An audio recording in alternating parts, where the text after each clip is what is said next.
Chapter 629. When they were faced with Fury's sudden question, Hazel smiled faintly before he said, "Mr. Whale, it is true that the three of us have already pledged our loyalty to someone else. Therefore, it would be very difficult for us to pledge our allegiance to the Whale family instead. We hope that you will understand our difficulties and forgive us." Matthew touched his nose slightly before he said, "Mr. White's intentions are my intentions too." Fury looked at Stephen before he asked, "What about you, Don Stephen?" Stephen smiled before he said, "I am just a nobody amongst the upper class, simply a mobster boss. However, the thing that I pay utmost attention to is the word loyalty. The person that I have pledged my allegiance and loyalty to is treating me very well, thus, I will not turn my back on him and depend on someone else instead." Fury could not help but frown at this time.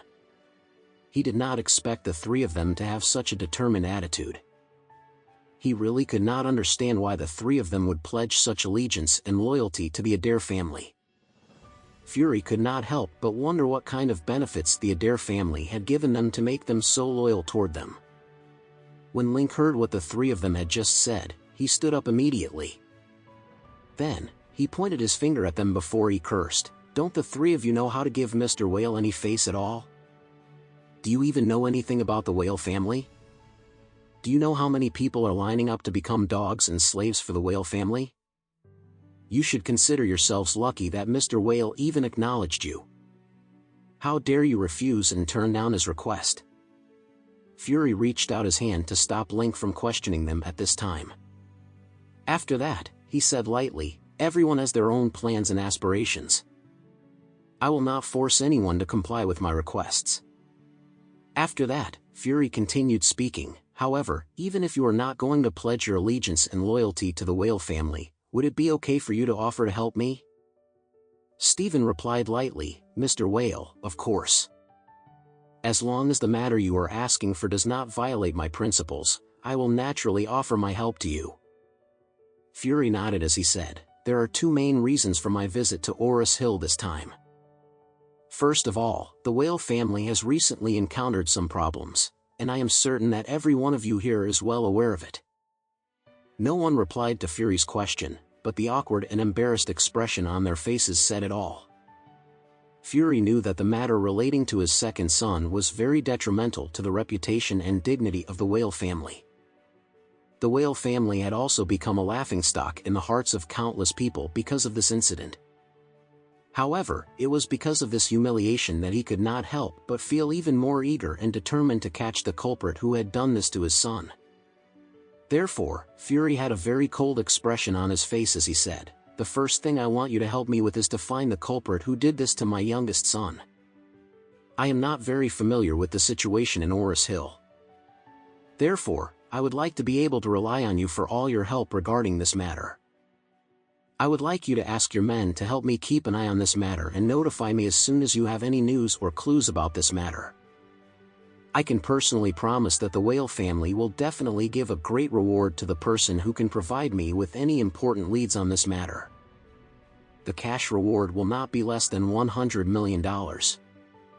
The fact that Fury was willing to give a $100 million cash reward to anyone who would be able to provide them with a clue proved that the Whale family was indeed very wealthy and powerful.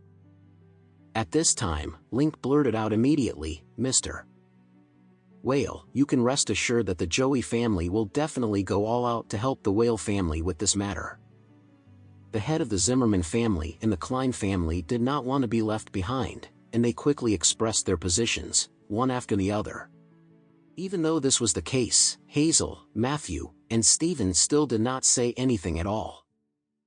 Fury was a little frustrated and asked, "So, are the three of you truly not going to give me any face whatsoever?"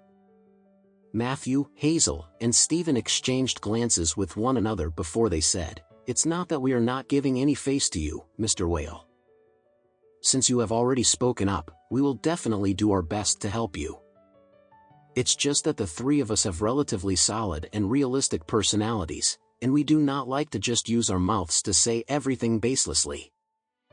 The other three men who were sucking up to Fury had a very unsightly expression on their faces, but they could not say anything to refute those words at all. Fury simply nodded slightly at this time. He already knew and understood their attitudes. It was okay for them to help him, but it was completely impossible for them to become his dog. Based on Fury's personality, he would have already gotten mad and lost his temper if this was any other situation. However, today was a very special occasion. He knew that the next topic he wanted to talk about was much more important. Therefore, he simply glanced at them coldly before he continued speaking. That was the first thing.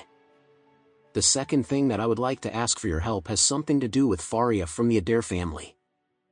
The Adair family, Stephen echoed as he frowned immediately. After that, Stephen said, Mr. Whale, Miss Adair has always treated all of us very well. If you are going to target Miss Adair, then I, Stephen, will never agree to it.